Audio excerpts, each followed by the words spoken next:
Bonjour à toutes et à tous et bienvenue au Coin du Feu. Aujourd'hui, je suis avec Ethno. Salut. Voilà, ça commence à faire. En fait, je suis en train de me dire, j'ai l'impression d'avoir fait 40 000 fois cette intro. Ça doit être à peu près ça, hein, de toute façon. Au moins 2 ans. 40 000 fois, je pense que c'est le chiffre exact. Enfin, presque 2 ans d'ailleurs.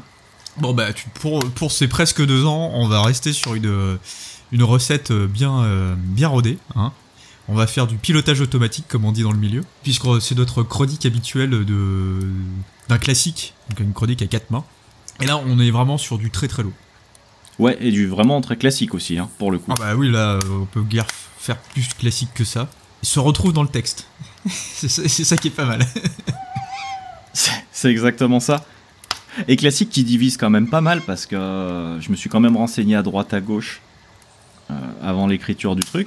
Et c'est vraiment soit on aime, soit on n'aime pas. Par exemple, j'ai proposé à Merlin, je lui ai dit écoute, on va faire ça avec Cook, est-ce que t'es motivé? Elle m'a répondu texto, ouais j'avais commencé mais je crois que je me suis fait chier, alors c'est pas la peine. Donc voilà, c'est les retours qui se font sur ce texte-là, quoi. Ça va être passionnant. Ouais, bah je comprends parce que... Bon, si on veut parler un peu de nous, moi ça fait un peu comme Conan, si tu veux, c'est des trucs que j'ai lus parce que bah c'est les classiques et puis avant d'avoir lu, t'as toute une imagerie et tu te dis ça va être super, etc. Et finalement en fait le discours sur le bouquin est plus galvanisant que le livre lui-même. C'est vrai, je suis assez d'accord. Et c'est-à-dire que ouais, tout le fantasme que t'as sur ces livres-là. Mais c'est en fait le cas des fantasmes en général est plus excitant que la lecture et ce que t'as retiré finalement de ta lecture. Mais là où effectivement on peut pas ce qu'on ne peut pas contredire, c'est que c'est des classiques et qu'ils ont permis en fait à la fantasy dans le cas là de Elric et Moorcock, en fait ça ouvre un pan entier de la fantasy qui n'existait pas avant. Et il faut des gens comme ça pour défricher le terrain. Et ce qu'on va reprocher en fait à une partie en fait du cycle d'Elric, on peut l'imputer à la manière dont ça a été écrit et surtout publié. En fait, dans quelle optique ça a été publié. Donc on en reparlera un petit peu après. Ouais. Mais en fait, les défauts du roman est très lié à l'histoire de la création du roman. Puisqu'à la base, ce n'est même pas un roman, en fait. Hein, ouais, c'est ça. Ça aurait pu être un autre bouquin, en fait, s'il avait été écrit dans l'idée d'écrire vraiment un livre enfin, un livre complet, quoi. Puis ça se ressent vraiment. Le roman est très court. Mais on en reviendra après, parce que c'est vrai que c'est quelque chose de très particulier. Par contre, il y a des textes qui sont vraiment très bons, hein, dans la saga d'Elric. Là, je pense notamment... là, je l'ai sous la main, mais il est trop loin. C'est dans la 2e intégrale, je crois, le premier texte d'ouverture. Si Elric avait été écrit comme ça, concrètement, ça aurait été juste une tuerie. Mais on est vraiment dans l'heroic fantasy à base de magie, enfin sword and sorcery, pardon. Je retrouverai le titre d'ici la fin de l'émission, je vous le dirai. Et c'est vraiment dommage qu'Elric n'ait pas été écrit comme ça, quoi. Bah, disons qu'il y a vraiment plusieurs phases dans l'écriture du cycle d'Elric, mais le cycle d'Elric, c'est divisé en sous-cycles, etc. Enfin, c'est énorme comme univers. Et c'est vrai que suivant les périodes où ça a été écrit, justement les problèmes de publication, enfin du moins le contexte de publication n'est pas du tout le même. Ce qui fait que les livres peuvent être très différents, enfin les livres, les récits qui composent les romans et les romans composent les intégrales peuvent être très différents les uns des autres au sein d'une même intégrale. Puisque les dates de parution correspondent pas forcément à la chronologie à l'intérieur même du cycle d'Elric. C'est-à-dire que, en gros, ça commence début des années 60, l'écriture d'Elric. Donc il va y avoir un certain nombre de nouvelles qui vont être ensuite regroupées, mais jusque dans les années 70, et puis après dans les années 80-90, il a écrit d'autres choses, Moorcock, il est notamment revenu sur Elric, et donc tu peux très bien avoir une nouvelle écrite dans les années 90 qui s'insère entre 2 nouvelles dans les années 60 par exemple. Mais du coup, forcément, les capacités d'écriture de Moorcock n'a rien à voir entre les années 60 et les années 90, forcément. Il a level up, ouais. C'est ça. Et c'est Elric le Nécromancien, la nouvelle dont je parle. Oui, d'accord, je vois la nouvelle. Celle-ci est vraiment monstrueuse, celle-là. Enfin voilà, donc comment ça se passe? Je fais un petit résumé, t'as fait une petite bio ou pas? Ouais, j'ai écrit 2-3 trucs. Je te laisse faire peut-être le résumé avant, ça sera un peu plus compréhensible peut-être pour les gens qui voient un peu de quoi ça parle. Et ben allez, ça marche. Donc Elric est l'empereur de l'île de Melniboné. Il est grand, albinos, chétif, pour pas dire malade d'ailleurs, et il survit uniquement grâce aux potions, pour pas dire drogue hein, d'ailleurs, qu'il ingurgite quotidiennement. Son trône est convoité par son cousin, Yrkun, qui lui voue juste une haine implacable, hein, puisqu'il estime qu'Elric gouverne pas à la manière d'un vrai Melnibonéen. C'est un peu très barbare, enfin très... c'est cruel. Pas vraiment barbare, mais cruel, voilà. C'est la cruauté sophistiquée. Voilà, c'est ça, avec la torture, tout ce qui va avec.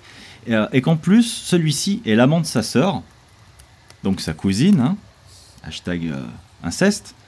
Et donc, dans ce premier roman sorti en 1972, Elric va essuyer une tentative d'assassinat qu'il mènera directement à user de la magie et à s'allier à Arioche, un puissant démon, ou encore à Stracha, un élémentaire d'eau. Donc on voit aussi qu'il y a de la magie et tout ça. Et il va devoir partir à la recherche des fameuses épées runiques Stormbringer et Moonblade, pardon, afin de vaincre son ennemi et d'enfin asseoir son autorité sur le trône de Ruby. Ah bah c'est bien résumé.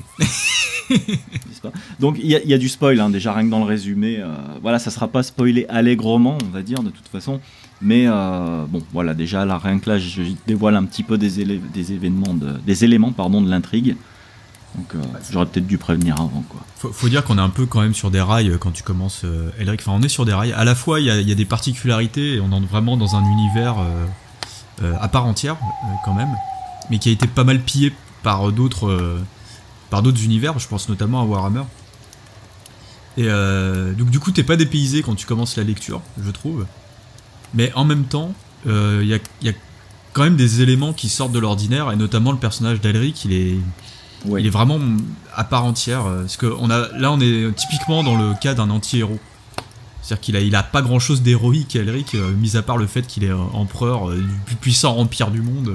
Mais dès le départ, on sait qu'il y a une sorte de décadence, et ça fait un peu le miroir avec la situation d'Elric, qui se retrouve à être un empereur faible, hein, tout simplement en termes d'influence, puis même physiquement en fait, il est plus faible que ses pairs, puisque ses pairs P-A-I-R-E et pairs P-E-R-E, hein, et ça marche dans les deux cas. Bon, il a quand même un certain nombre de pouvoirs qui lui permettent d'être au-dessus de la mêlée. Et alors c'est marrant parce que c'est un anti-héros qui a été inspiré par Moorcock, par l'antagoniste d'une série de romans britanniques de polar en fait. La série c'est Sexton Blake, et il a été inspiré par le méchant, par le personnage qui va mettre des bâtons dans les roues. Qui était albinos aussi, hein, c'est ça? C'est ça, qui était albinos aussi, ouais. Et d'ailleurs, je trouve que Moorcock, à ce niveau-là, il arrive bien à placer ce personnage vraiment en opposition à tout, parce que donc il est en opposition totale avec les stéréotypes melnibonéens. En fait, ils sont grands, ils sont bruns, ils sont forts, ils sont cruels. Et lui, bon bah, il est rachitique, il est albinos et tout ça. Donc déjà rien que ça, on a une opposition vraiment tranchée entre le peuple qui dirige et lui, et en opposition aussi mentale, parce que lui, il est pas vraiment cruel, il est sage et philosophe. Et en fait, donc du coup, ce trait, cette particularité, en fait, elle est bien mise en avant par Moorcock, comme quoi c'est un érudit, hein, Elric, alors que les autres réfléchissent pas trop, hein, c'est-à-dire que ils voudraient, voilà, c'est ça, gouverner avec les biceps, alors que lui, il y a vraiment des questionnements intérieurs, et ça on en reviendra parce que c'est un événement aussi, un élément important du bouquin. Mais lui, il a une certaine éthique, enfin du moins, il essaye d'avoir une certaine éthique et une certaine justice et tout ça, alors que ce peuple-là, et Yrkun, son cousin en particulier, cherche pas à s'embarrasser avec ce genre de truc, quoi. En fait, Yrkun, il représente le Melnibonéen, le parangon du Melnibonéen. C'est vraiment l'opposition d'Elric. Elric, il a ses questionnements intérieurs, il est en quête d'autre chose. Tu parlais de justice, ouais, je pense que le terme justice c'est pas mal, c'est-à-dire il y a une autre manière de gouverner, une sagesse en fait à gouverner, qui est de pas s'imposer par la force. Et ce qui est intéressant, c'est qu'il va essayer de l'introduire dans la société melnibonéenne, puisqu'il est empereur, il a ce pouvoir en fait, mais il va avoir du mal à changer les traditions. Mais par contre, cette position de personnage qui veut changer les traditions parce que lui-même est différent, en fait, ça permet déjà à Moorcock, d'un point de vue narratif, d'expliquer comment sont les Melnibonéens par rapport aux différences avec Elric. Donc c'est déjà une sorte de technique d'écriture qui permet d'introduire un certain nombre de choses qui sinon seraient peut-être un peu artificielles. Là, comme lui, il pense différemment, il peut prendre en exemple les traditions telles qu'elles sont. Et ça va aussi introduire un deuxième élément, c'est que Elric est une représentation d'un motif narratif qu'utilise Moorcock dans plein de séries différentes, c'est qu'il est le champion éternel. C'est celui qui doit maintenir la balance entre la loi et le chaos. C'est-à-dire qu'il y a deux forces dans les mondes de Moorcock, dans la plupart de ces univers, dans son multivers, parce qu'en fait tous les univers de Moorcock peuvent sont interconnectés. Et d'ailleurs, Elric va rencontrer différents champions éternels de d'autres plans à différents moments, à différents récits, etc. Et en gros, la loi, c'est pas forcément quelque chose de positif, puisqu'en fait, c'est l'immuabilité, c'est le fait que tout est figé et bloqué en fait avec une seule vision du monde, qui serait celle de la loi et point barre. Donc quelque chose d'assez stérile finalement. Et de l'autre côté, on a le chaos qui lui est changement constant. C'est-à-dire que rien n'est jamais identique, tout se transforme, etc. Et là aussi, on est sur quelque chose qui peut être vu de manière négative, puisque il n'y a pas de... On va dire, les plus faibles qui n'arrivent pas à s'adapter vont être détruits, puisqu'ils n'arrivent pas à suivre le courant du chaos qui est complètement aléatoire. Et la balance, en fait, c'est ce qui maintient le monde, la cohérence du monde, c'est d'être entre la loi et le chaos, finalement. Et c'est intéressant parce que les Melnibonéens, ils sont plutôt du côté du chaos, puisqu'ils sont les serviteurs des seigneurs du chaos dont Ariok fait partie. Et Elric, lui, il veut pas être soumis au dieu du chaos, mais finalement il va être un peu obligé par la force des choses. Et de l'autre côté, il va se pencher un peu sur le côté de la loi, puisqu'il va chercher à introduire cette justice et à modifier les traditions melnibonéennes pour qu'elles soient plus sages. Et lui, il est vraiment entre les deux. Donc, il est vraiment cette représentation du champion éternel, puisqu'il est dans une société du chaos, il va essayer d'introduire la loi. Et on serait sur un espèce d'entre-deux que lui essaie de s'imposer déjà, à lui-même. Et d'ailleurs, ces deux persos, ils représentent bien l'un la justice et l'autre, enfin, du moins la loi, et l'autre le chaos. On est bien... au début, puisque Elric, ce qui est sa force, c'est qu'il va justement essayer de trouver la balance. Mais oui, au début, il est clairement dans cet état d'esprit il faut introduire... quelque chose qui permette en fait d'éviter la décadence de l'Empire melnibonéen, parce que ça doit être l'empire le plus puissant du monde, il est en complète décrépitude à cause justement d'être trop... d'être enfermé sur lui-même. Ouais. Comment dire, c'est l'assouvissement en fait des désirs des Melnibonéens qui les détruit, puisqu'il s'intéresse à rien d'autre. Ouais. Et d'ailleurs cet intérêt... ce qui fait un des éléments de la réflexion d'Elric, c'est qu'étant plus faible, il est obligé de rester un peu plus enfermé, etc. Et il est dit dans le récit qu'il a lu tous les livres de la bibliothèque impériale. Ça, ouais. Donc il va c'est la quête du savoir et de la connaissance lui il est obligé de l'avoir puisqu'il a rien d'autre, il peut rien faire d'autre. Et c'est ça qui lui donne la réflexion, etc. Alors que les Melnibonéens, ils se désintéressent complètement de la connaissance.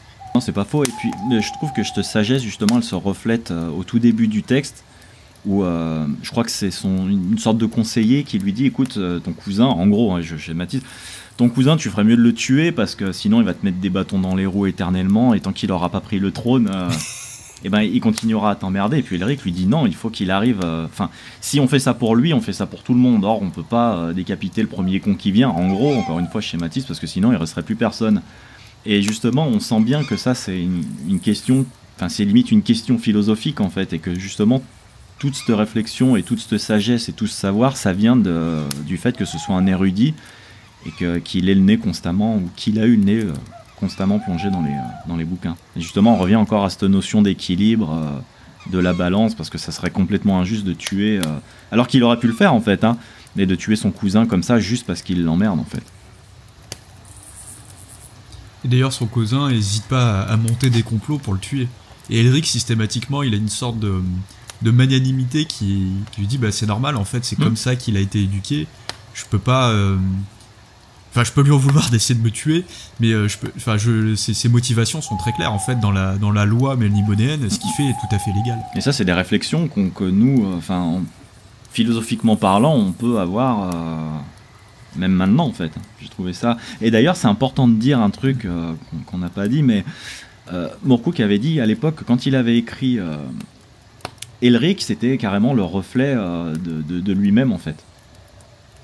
Et ça, j'ai trouvé ça super intéressant parce que justement, les questions, on est en droit de se dire que les questionnements qu'Elric a à ce moment-là, c'est des questionnements que Moorcock avait quand il a écrit le bouquin, quoi. Enfin les nouvelles. Donc c'est un homme sage. Oui, puis ce qui est intéressant, c'est que je parlais de Conan un peu plus tôt, mais comme ce sont les deux personnages emblématiques de la Sword and Sorcery, en fait c'est deux pendants, quoi, c'est deux extrêmes. Donc le Conan de Robert E. Howard. Ce qui est intéressant, c'est que même ses motivations sont pas du tout classiques pour ce type de personnage. Enfin pour le type de personnages principaux de la Sword and Sorcery, parce que pour Elric, finalement, ses motivations sont plutôt logiques, puisque lui, il va ni chercher la richesse ni la gloire. Lui, il veut explorer, en fait. Il veut comprendre le monde. Il veut voilà, il est vraiment dans cette quête. Et d'ailleurs, il part après. Et il y a un élément important. Et ouais, d'ailleurs, il va laisser le trône à son cousin pour explorer le monde, tout simplement. Et un élément hyper important, c'est qu'il utilise la sorcellerie. Alors que normalement, le personnage de Sword and Sorcery, le personnage principal, il se bat contre la magie noire, en fait. C'est pernicieux, c'est cruel, etc. On est presque dans ce truc du héros hyper viril qui combat la magie. Alors si on prend le Seizur, par exemple, dans les textes médiévaux islandais, c'est une connotation féminine, en fait, le Seizur. Celui qui s'adonne à la magie, en tout cas à ce type de magie, il se féminise. Et c'est très mal vu dans la société médiévale scandinave. L'homosexualité, etc. était très mal vue. Et Elric, si on reprend un peu cette imagerie de la magie comme étant la force des faibles, on va dire, si on pousse la réflexion de comment dire le stéréotype de la magie, etc. Et ben lui, il va l'utiliser. Et du coup, il va être entre différentes images. Tu vois, il a cette image quand même d'empereur assez puissante, le côté très tu vois, masculin dans son côté masculiniste, et de l'autre côté il a cette forme qu'on va plutôt en fait cette représentation qu'on va plutôt voir du côté féminin. Là je parle vraiment en théorie, parce que je pense que dans la réalité c'est complètement faux, mais c'est une représentation qu'on a qui est ancrée en nous, en fait. Ce sont des constructions sociales très anciennes qui heureusement commencent à disparaître de nos jours, quoi. Mais bon, c'est long. Et ce côté beaucoup plus féminin. Et il a cette espèce d'ambivalence qui en font un personnage assez complexe. Et c'est presque en fait le seul intérêt de lire la série Elric, c'est pour son personnage principal. Et d'ailleurs, il faut préciser qu'il utilise la magie parce qu'il est obligé, enfin quelque part. Et oui, c'est vrai qu'il. Voilà, parce qu'à la base, on le sait, je crois que c'est un très bon bretteur. Enfin, il sait utiliser une épée, il sait se battre, il sait, même s'il n'est pas fort à la manière d'un Conan, il sait quand même se battre à l'épée. Et puis d'ailleurs, il n'hésite pas à le faire. C'est pendant les invasions des pirates, il me semble, au tout début du texte. C'est l'un des premiers. C'est l'un des premiers événements qui se passe. Et au bout d'un moment, ça va partir en banane. Et puis il va perdre celle qu'il aime, parce que ça aussi, c'est important. Il a un côté vachement lover quand même, on peut le dire. C'est un lover, Elric. Ouais, alors après le romantisme à la Moorcock, surtout au début de carrière, on peut faire un point sur ça d'ailleurs, parce que Moorcock citera un peu plus tard dans les personnes qui l'ont plus influencé, et il se considérait d'ailleurs féministe. Après on peut reparler du terme, est-ce qu'un homme peut vraiment se considérer féministe, etc. Mais en tout cas il a une sensibilité féministe, et dans ses influences principales il cite alors je sais plus comment elle s'appelle, mais je crois que c'est une féministe américaine. Non, elle doit être anglaise. Qui a été assez influente en son temps, on va dire. Et c'est vrai que les personnages féminins de Moorcock sont très indépendants de manière générale, et sont vraiment des personnages à part entière qui ont leur propre motivation, etc. Mais dans les débuts, là, on est vraiment. Il est sorti en 72, donc dans la première décennie d'écriture de Elric. Les personnages féminins, voilà, c'est un peu la demoiselle en détresse.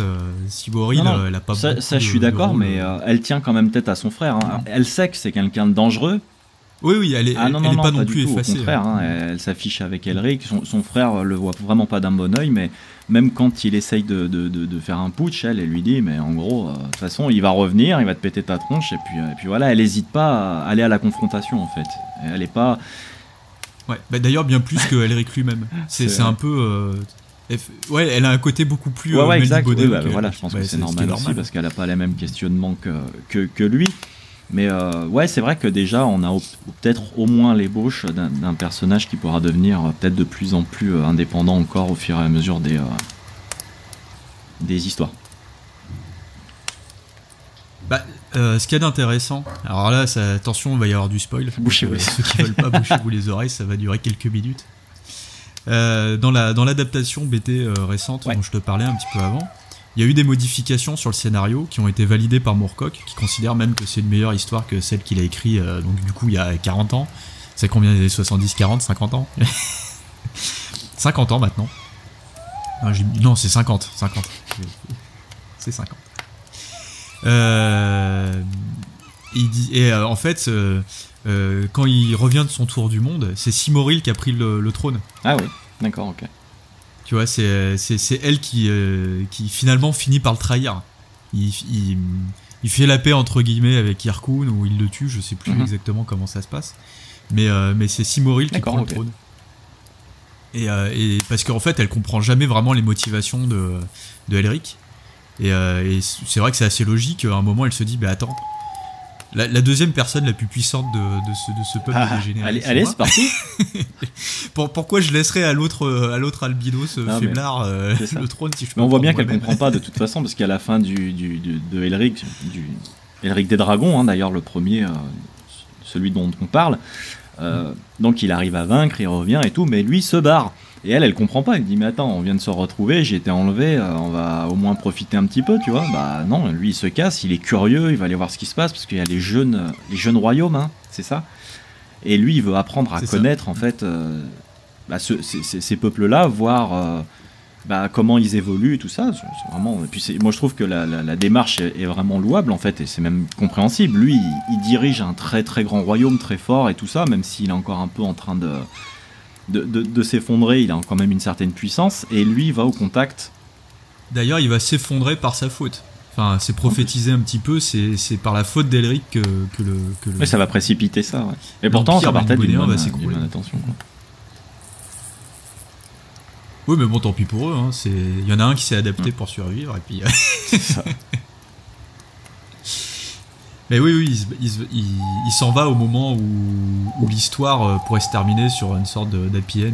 Il retrouve Silmaril, et puis il arrive à changer la société mélibodéenne. Mais en fait, c'est pas du tout. Mais c'est ça qui est fort aussi, parce que.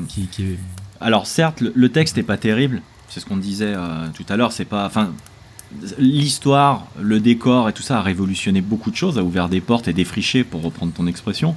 Mais je veux dire, l'écrit en lui-même est pas ouf.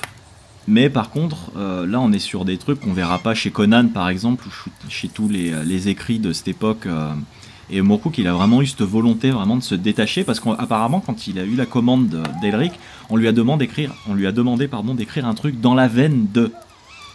Donc lui il pensait à Conan et tout ça.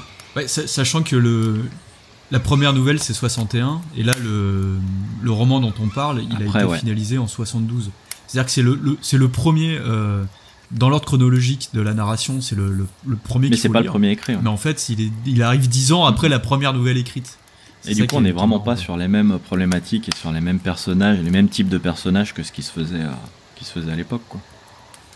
Ouais, en fait, il a pu mûrir le personnage d'Elric, parce qu'il a déjà écrit plein de choses dessus. Et là, il nous offre un personnage beaucoup plus complet que ce qui peut être dans les premières nouvelles. Pareil aussi par rapport, ça c'est un truc que j'avais remarqué, le rapport aux dieux. Il y a la religion qu'il y a dans Elric, et pas du tout le même que dans un Conan, par exemple. On sent un Conan vachement soumis aux dieux, avec une certaine peur de tout ça, alors que lui, Elric, sans dire qu'il en a pas peur, mais déjà il se pose des questions qui sont vachement intéressantes, je trouve, parce que pour lui, les dieux ne sont pas bons, ne sont pas mauvais, c'est simplement que lui, il sent qu'il y a quelque chose qui se trame, et d'ailleurs il le dit à plusieurs reprises, il sent que les dieux sont en train de faire quelque chose, il sait pas quoi. Et lui, il y va quand même, il fait ce qu'il a à faire sans vraiment se soucier de ça. Et il en côtoie même des dieux, ou c'est plus des démons, mais enfin, voilà, on peut classer à peu près ça dans le même panier, hein. Il va s'associer à eux pour essayer de mener sa quête à bien. Et on verra que c'est bien ou pas, ça par contre, on sait pas trop, parce qu'en lisant juste celui-ci, on n'a pas vraiment de réponse à ça au final. C'est une vision un peu animiste de la religion et des dieux, puisque en fait, tu as à la fois les élémentaux qui sont les titans du monde, enfin c'est ceux qui ont fondé qui ont pas terraformé, mais qui ont créé en fait l'univers dans lequel est Elric. Donc eux ils sont spécifiques à cet univers là. Et ensuite on a les dieux du chaos et les dieux de la loi qui sont des puissances, des émanations du multivers si on veut. Et eux ils sont à une strate du coup différente des élémentaux. Donc ils dépendent pas uniquement du monde de Elric. Ils peuvent voyager dans d'autres univers et aller influencer d'autres mondes. Et eux ils vont essayer de tirer parti en fait des mortels et des différentes populations. Les dieux du chaos de leur côté, et les dieux de la loi de leur côté en fait, et il y a une espèce de guerre entre les deux, d'où le champion éternel. Et on a une quatrième puissance qui s'ajoute à tout ça, qu'on voit beaucoup plus tard dans les récits d'Elric, qui sont cette espèce de statu quo, qui sont ces puissances qui vont introniser le champion éternel et essayer de l'aider pour qu'il arrive à maintenir la balance. Et le fait que Elric il s'associe à la fois à un élémentaire, avec le bateau terre là, je sais plus quoi. Oui, c'est ça, ouais. C'est un bateau qui a été disputé par un élémentaire de terre et un de mer, en fait.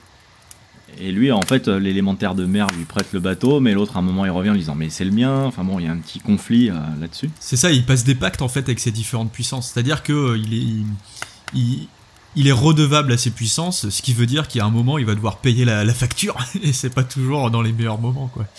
Ouais, et on le sent bien avec Arioche, ça d'ailleurs, parce que justement c'est un démon extrêmement perfide et on sent qu'il y a un truc qui se trame, mais on sait pas quoi. Et d'ailleurs, on n'a pas vraiment la. D'ailleurs, on l'appelle pas dieu du chaos, hein, c'est un seigneur du chaos, c'est pas vraiment des dieux. Ouais.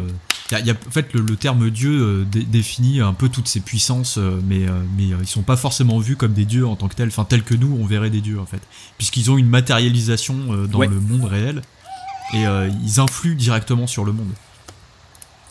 Donc on est un peu plus sur cette vision animiste ou paganiste, enfin païenne plutôt, plus que paganiste, ça veut rien dire je crois. C'est cette vision où les dieux influent directement sur le monde et en sont même à la base en fait. Et d'ailleurs ça a inspiré, Elric du coup a inspiré beaucoup d'univers dont celui de Warhammer à ce niveau-là. Je pense notamment les elfes noirs, c'est complètement les Melnibonéens en fait, avec tout ce côté... entre la luxure, la torture, le fait d'aller réduire les autres peuples en esclavage, etc. Ce côté très sophistiqué et bourrin à la fois. Je pense que c'est complètement tiré de là. D'ailleurs, les elfes très pâles, très chétifs, etc. correspondent beaucoup plus aux Melnibonéens qu'aux elfes du Seigneur des Anneaux, quelque part. Les elfes du Seigneur des Anneaux, ils sont effectivement... ça a l'air d'être des êtres assez gracieux, etc. Mais ils ont l'air d'avoir des physiques assez différents, finalement, les uns des autres. Et ils ont plus un côté humanoïde, fantastique, enfin, vraiment féerique, tu vois. Là où les elfes, enfin, les Melnibonéens ont un côté un peu plus... plus cruel, que les inspirations sont différentes aussi. Du coup, moins féerique, quoi, plus ancré dans le réel, tu vois.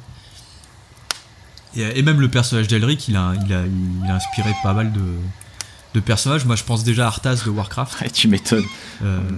Avec les cheveux, c'est bien un rêve. Quand il passe en mode mort-vivant dark, etc. Voilà, c'est... Et puis Frostmourne, est-ce que c'est pas une sorte de Moonblade qui aspire son âme, etc.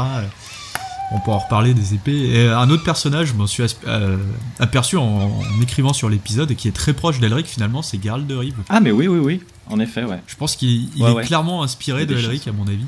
Bon, dans le physique, même dans l'attitude aussi. Et ensuite dans ce côté, c'est ça, ouais, où il se pose des questions morales et il appartient à aucun camp finalement. Il est entre plusieurs mondes. Il va faire la jonction. Et en fouillant un petit peu, j'ai vu qu'un des recueils, d'ailleurs je crois que c'est le premier recueil de nouvelles que Moorcock a fait, donc un rassemblement de nouvelles, il est intitulé The World of the White Wolf. Ah, le loup blanc, ouais. Et le White Wolf, c'est Geralt de Rive. Ouais. Voilà. Je me demande jusqu'à quel point il y a eu inspiration. Ah, c'est vrai, mais en tout cas, il y a beaucoup. Le fait que Geralt Geralt, ou Gérald, je sais pas, soit différent déjà physiquement et qu'il ait beaucoup d'attaques par rapport à ça. C'est des trucs qui sont vraiment similaires à ça, ouais, c'est pas bête ça. Et je pense que si tu creuses un peu des références directes ou indirectes en donne, je sais que dans la Sword and Sorcery des années 80, Wes Flotter est mort en 91 je crois. Alors c'est Wagner, je sais plus ce que c'est son prénom. C'est celui qui a écrit la série des Kane. Donc pareil, un anti-héros assez ambivalent puisque c'est un immortel qui lui pour le coup ses motivations sont pas très claires, mais on est un peu dans cette recherche de connaissances. Et donc Kane fait référence au Kane de la Bible, si vous voulez savoir pourquoi il est immortel. Okay, et il est dans cette recherche de connaissances et il joue avec des puissances beaucoup plus énormes que lui, mais étant immortel, il a ce côté un peu sorcier qui lui permet de maîtriser un peu ce qu'il fait. Et il y a une nouvelle où il rencontre Elric. C'est-à-dire que les personnages de Moorcock, ils voyagent à travers les univers de Moorcock, mais aussi les univers des autres. C'est ça qui est marrant. C'est ça, mais en plus ça a été fait en complet accord avec Moorcock, c'était vraiment un truc. Et c'est marrant parce qu'on tombe sur ces deux immortels. Lui, c'est un personnage plus à la Conan, très musculeux, les cheveux roux, vraiment le barbare typique que tu peux l'imaginer. Un peu le côté Frazetta. D'ailleurs, je crois qu'en poche les illustrations, les couvertures, c'est du Frazetta, il me semble. Et c'est marrant de les voir discuter ensemble parce que t'as vraiment une sorte d'évolution du personnage d'Elric, une sorte de mutation entre Conan et Elric. Et c'est marrant de les voir interagir. Et tout ça pour dire qu'il y a vraiment c'est plus qu'une influence en fait. Elric, c'est au même titre que Conan, c'est une incarnation en fait du personnage de Sword and Sorcery. Je pense qu'un des seuls qui a amené quelque chose de vraiment différent dans la Sword and Sorcery en termes de personnage, c'est Leiblig, je sais plus, c'est celui qui a fait le mais c'est d'ailleurs c'est ça, les épées, c'est épée et démons, etc. Où là t'as deux personnages en fait qui sont un petit chétif assez malin, voleur, etc., roublard, et un espèce de barbare hyper costaud, etc., qui est pas dénué d'intelligence. Ça c'est intéressant. Mais bon, lui il a créé deux personnages en fait pour distinguer le personnage principal de la Sword and Sorcery. Mais une fois qu'on a pris ces trois archétypes, en fait il n'y a pas grand chose de différent. Je repense à Delvish par exemple que j'avais chroniqué de Zelazny. En fait, c'est une sorte de Elric, quoi. Quand tu vois le personnage, espèce d'elfe sorcier, assez malin. Qui parle à son cheval. Le cheval qui est excellent. Un autre truc dont on parlait tout à l'heure aussi, c'est par rapport aux publications d'Elric. Et on se disait que ça se voyait que en fait c'était pas Elric avait pas été écrit pour être un livre en fait à la base, mais que c'était vraiment des publications parce qu'il était publié dans un journal, c'est ça que tu me disais. Ouais, dans plusieurs journaux différents qui étaient assez en vue à l'époque. J'ai pas noté les noms, mais si de toute façon tu trouves ça facilement. Je pense que Hardware Tales dans le tas forcément, tu vois, un truc comme ça. Parce que du coup on parlait des points positifs et des points négatifs, et c'est vrai qu'en point négatif je trouvais que les événements étaient vite passés en fait, et que finalement des moments de tension il n'y en avait pas vraiment énorme, et que pour rester captivé c'était parfois un petit peu compliqué. Moi personnellement j'ai trouvé que le seul vrai moment de tension c'est quand Elric il arrive justement avec son fameux bateau là pour débusquer Yarkun qui s'est planqué et qui se protège avec une sorte de miroir magique. Ah oui. Et donc quand il le voit arriver, là Yarkun par contre il commence à vraiment flipper, on sent vraiment la panique et le doute et de savoir comment il va vraiment arriver à s'en sortir. Et après pour le reste c'est vrai qu'il arrive, il se passe quelque chose, la situation est résolue, on passe sur un autre truc, et c'est vraiment déjà un chapitrage très court et qui correspondrait déjà tout à fait à une publication pour des journaux, des machins comme ça. C'est du feuilletonnage, c'est clairement ça. Du feuilletonnage, et puis ça se ressent, voilà, il y a tout plein de trucs comme ça qui fait que le texte soit pas super accrocheur, et que c'est vraiment le contenu et tout ce qu'il a pu apporter là-dedans qui s'est dégagé de tout ça, quoi. Comme pour Conan, déjà vaut mieux le lire en anglais, je pense. Mais même, il y a des chances. Ouais. Même en anglais, c'est pas une écriture incroyable. C'est juste que ça fluidifie l'action, le fait de passer par l'anglais. Mais en termes de style, c'est pas. vous trouverez rien de très intéressant chez Moorcock dans ses premières publications. Parce que plus tard, il va faire des choses un peu plus intéressantes en termes d'écriture. Bon, c'est jamais un truc incroyable, hein, mais ça reste un très bon conteur. C'est ça qui est important, c'est que même sous sa forme feuilletonnée, je pense que écrit par quelqu'un d'autre, ça aurait été encore plus indigeste. Mais je te rejoins, c'est un truc, si t'as déjà un petit bagage littéraire, si t'es déjà un lecteur, on va dire assidu, quoi, tu lis un bouquin ou deux par mois, bon bah, tu vas pas trouver la plume hyper intéressante chez Moorcock, quoi. C'est assez basique. Ouais. Après, disons qu'il y a des qualités, hein, c'est pas... Je trouve pas que ce soit complètement mauvais, c'est pas le genre de bouquin que quand tu le refermes, tu te dis putain, merde. On sent qu'il y a vraiment... il y a quelque chose. Il y a des images qui restent. Ouais, voilà, c'est ça. Et puisque mine de rien, il y a quand même... Il y a beaucoup de lieux qui sont visités. D'ailleurs, c'est quand même assez marrant, parce que le bouquin est pas épais, mais il y a quand même vachement... On a le plan du chaos, on a la mer, on a la terre aussi, on a le royaume, plein de trucs comme ça. Donc ça déjà... D'ailleurs, moi j'ai eu un gros coup de cœur pour le passage sur le plan du chaos. C'était vraiment... C'est décrit... d'une manière, en fait, c'est vraiment un ciel noir, sans lune, sans étoiles, avec une cité complètement à la ramasse, sans dessus-dessous, en fait, enfin, une cité du chaos, quoi. Et justement, à un moment, et moi, il y a une phrase qui m'a fait, je l'ai noté, et c'est les propos d'un certain Amiron, je pense que ça se prononce comme ça, qui dit « Il y en a qui croient que tout est mensonge, inversement pourrait être la vérité. » Et pour le peu qu'il y voit, en fait, ou qu'il y reste sur ce plan... Elric, il rencontre des créatures complètement cheloues et tout, et moi c'est vraiment un passage qui m'a tenu en haleine, et c'est vraiment dommage que ça ait pas duré un peu plus, quoi. Bah ouais, c'est le problème du feuilletonnage, c'est que du coup il faut une résolution assez rapide des événements, et comme tu dis, t'as vraiment l'impression d'avoir un enchaînement de situations, plus une trame qui a été pensée à long terme, et qui... Enfin, y a le fil rouge de la recherche de Silmaril, mais... Bon, c'est presque un prétexte, c'est vraiment c'est l'histoire à la Mario, quoi. Le méchant il prend la princesse, il va chercher la princesse après, quoi. Donc c'est vrai que c'est un peu limite d'un point de vue comment dire, originalité. Après, cela dit, ce que je disais, il y a des images qui restent, c'est-à-dire qu'il y a vraiment des événements marquants. Je trouve que justement la partie avec le bateau, déjà l'idée est géniale, et ensuite c'est vrai, ça te montre un peu la puissance des éléments. Des élémentaux, quoi, et Elric il est pris entre deux puissances, et là je trouve que c'est pas mal. Après il y a d'autres scènes, le début aussi est assez marquant, je trouve, quand il est à Melniboné, où tu découvres un peu la civilisation melnibonéenne. Ça aussi ça reste pas mal en tête, l'attaque des pirates, etc. Enfin, c'est ça.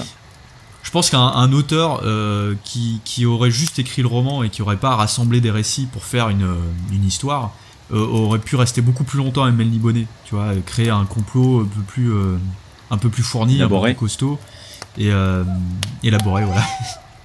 et aurait peut-être un peu élagué les péripéties au milieu. Tu vois. Ah ouais, c'est ça. Après, il aurait fait plusieurs tomes. Oui, il aurait fait plusieurs tomes. Mais moi, il y a le côté vraiment psychologique qui m'a plu, en fait. Hein. Ça, c'est justement les questionnements, C'est vrai que cette action, limite, on le sent parce que c'était peut-être quelque chose de recherché aussi par les lecteurs. Hein, ça, s'il aurait fait un texte uniquement sur le questionnement d'un type albinos qui prend de la drogue, concrètement, ça aurait été un peu chiant. Mais non. Et en plus, il y a des thèmes qui sont quand même assez durs. Je trouve que tu parlais d'images qui restent. Il y a notamment une scène de torture. Je sais pas si ça te parle. Là, comme ça, je me souviens plus. Un mec pendu par les pieds qui voilà. Ouais. Ça tu te dis d'accord. À un moment justement, Irkun, il a trahi. Elric lui dit en gros tu vas manger les restes de ton pote. Donc voilà, on parle de cannibalisme, d'inceste, de torture, et c'est pas des trucs qui sont évidents d'aborder. Lui, il le fait en très peu de mots et en très peu de lignes. Alors putain, ça reste par contre, parce que c'est vraiment des images qui sont fortes. Ouais, c'est assez. Mais tu vois là encore une fois. C'est pas que c'est traité par-dessus la jambe, mais on passe quand même assez vite sur la situation. Tu vois, il aurait pu y avoir un peu plus d'insistance sur les problématiques psychologiques que la scène a. Et même du... Comment dire, je demande pas forcément de la description gore, tu vois, mais un jeu un peu plus... qui va un peu plus loin sur l'action qui est en train de se perpétrer et les réflexions que ça peut susciter. Là, on sent que bon bah il y a ça qui se passe. Voilà, c'est pas rigolo, tu vois. Mais on passe assez vite sur le sujet quand même. Ah oui, c'est très vite passé. Hein. C'est simplement un élément qui nous dit bon voilà, là-bas ça se passe comme ça. Et voilà, c'est pas un peuple qui rigole. Parce ça montre qu'Elric, il est pas non plus tout gentil, quoi. Non, et qu'il accepte certaines traditions, parce qu'on sent que lui, à mon avis, s'il pouvait s'en passer, il s'en passerait. Mais il l'accepte aussi parce que c'est comme ça, qu'il y a des traditions et qu'il peut pas aller à l'encontre de tout, parce que sinon, s'il révolutionnait tout le système, à mon avis, il serait encore plus mal vu, quoi. Ah bah clairement, il resterait pas longtemps empereur, ça c'est sûr. Ah non. Donc voilà, on est vraiment sur des éléments qui sont vite passés, mais au final, bon, c'est comme ça, et c'est vrai que c'est un petit manque quand on referme de se dire, bon, on en aurait voulu un peu plus quand même. Bah d'ailleurs, moi j'ai une question pour toi, parce que moi j'ai jamais lu les intégraux, j'ai pas tout lu d'Elric, hein, j'ai les bouquins de mon père, du coup j'ai picoré dedans, il y en a même un qui était en allemand. Je sais pas pourquoi. Ah bah d'accord, ouais, bon ok. Et je sais pas si les parutions allemandes sont dans le même ordre, enfin tu vois, c'est tout un problème. Parce que c'est assez bordélique la publication du travail de Moorcock sur cette période-là en tout cas. Et sur les intégrales, est-ce que... Qu'est-ce que t'en penses toi? Est-ce que ça s'enchaîne bien entre les différents cycles? Est-ce que tu sens vraiment une différence quand tu abordes un nouveau chapitre, etc. Ou il y a quand même c'est difficile globale, parce que pour l'instant, j'ai lu l'intégrale 1 en entier et ça commence à dater. Dater. Et justement, j'étais tombé sur quelques textes que je trouvais très moyens et du coup, je l'ai arrêté, je l'ai jamais repris. Donc oui, moi j'ai trouvé qu'il y avait une différence. T'as carrément sauté par les exemple. textes, toi. Ah ouais, carrément, parce que je m'y retrouvais pas, je trouvais que c'était pas top, donc oui, forcément, j'ai été grave dans le premier, parce que attendre dans ce monde assez sombre quand même, et tout ça. Et, le deuxième, c'est la Cité de Perles, ou la Cité des Perles, je m'en souviens plus. J'avais pas été choqué plus que ça, mais je retrouvais pas le souffle épique qu'il avait pu avoir dans le premier, par exemple. Et là, il y avait quelques temps, j'avais attaqué l'intégrale 2 et j'avais lu qu'une seule nouvelle dessus, donc le Elric le Nécromancien, que j'avais trouvé juste grandiose. Et là, ouais, j'en étais arrivé à un point de me dire, mais si toutes les nouvelles étaient écrites comme ça, là, ouais, j'aurais déjà tout bouffé, mais j'ai trouvé qu'il y avait trop de... Comment dire trop de différence entre certains textes, en fait. Certains étaient trop faibles et certains étaient trop bien, limite, et c'était trop compliqué pour moi de dire, bon... Allez, je me lance dedans, quitte à bouffer du texte de merde, j'ai pas eu le courage en fait. Tu vois? Le mec dit bon, allez, je sais que devant moi il y a un magnifique gâteau, mais avant ça je vais manger une espèce de tambouille dégueulasse. Voilà, c'est genre le gâteau au chou de Bruxelles, je suis pas prêt.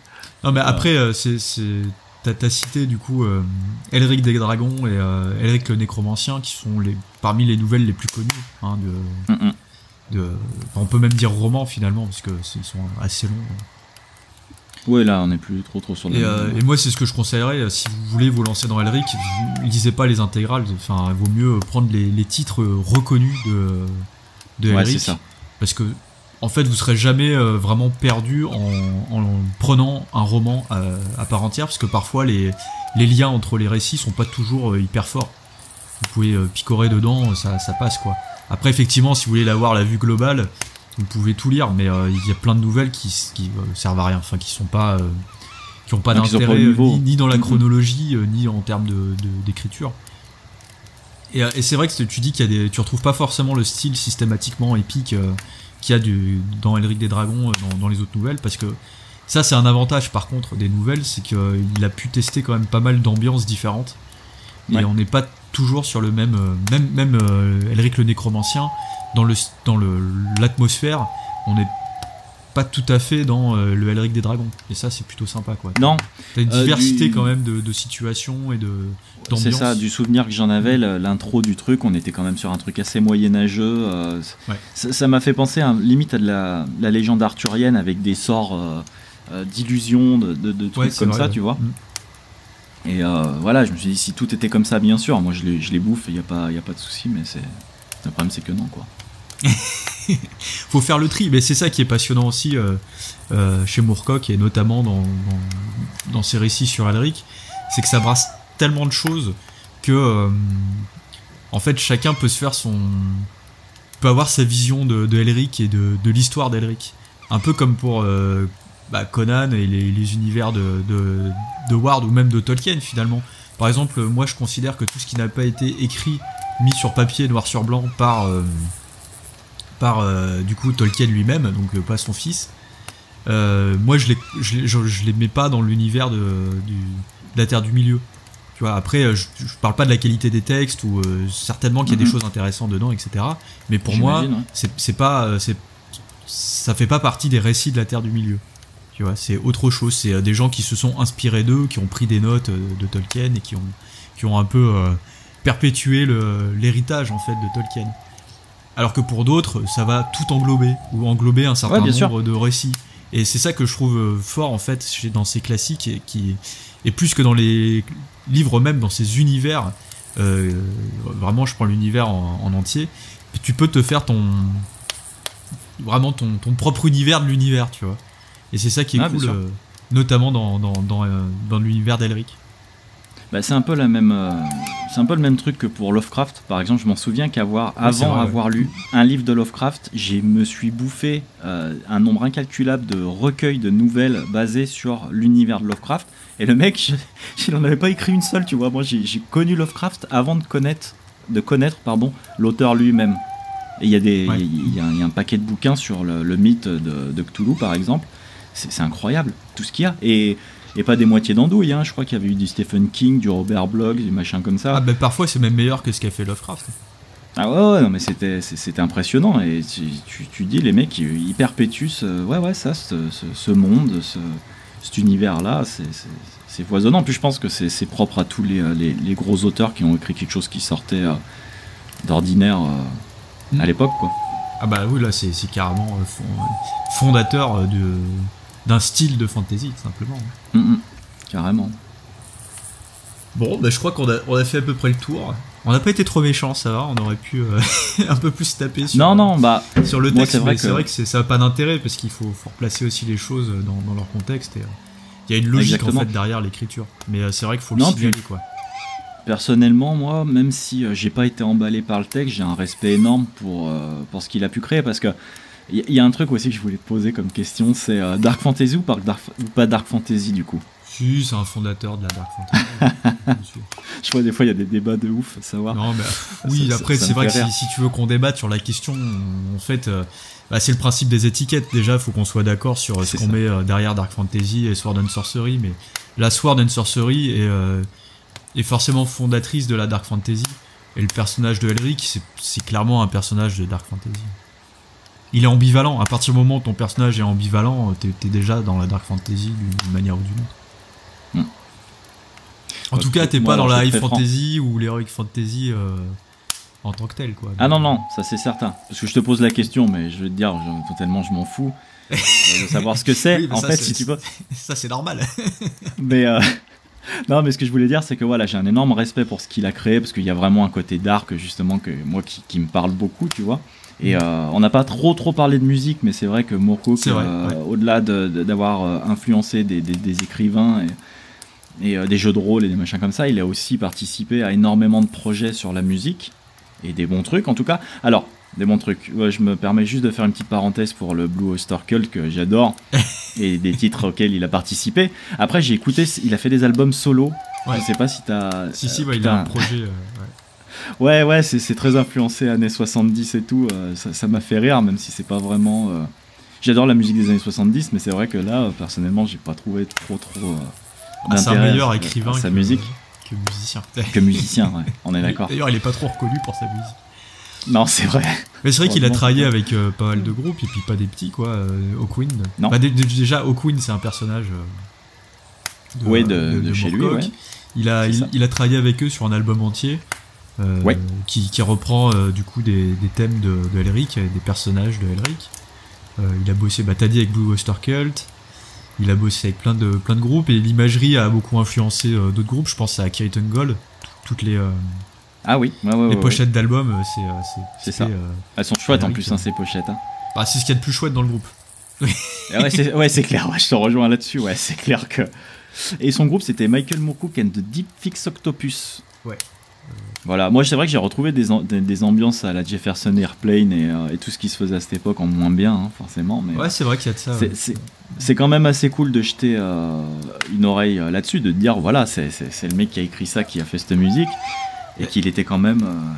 Il y a un groupe italien voilà, de power metal, Dominé, que ça s'appelle, qui est entièrement basé sur l'univers de Elric. Ouais, j'avais vu passer ça aussi quand je faisais les recherches. Ouais.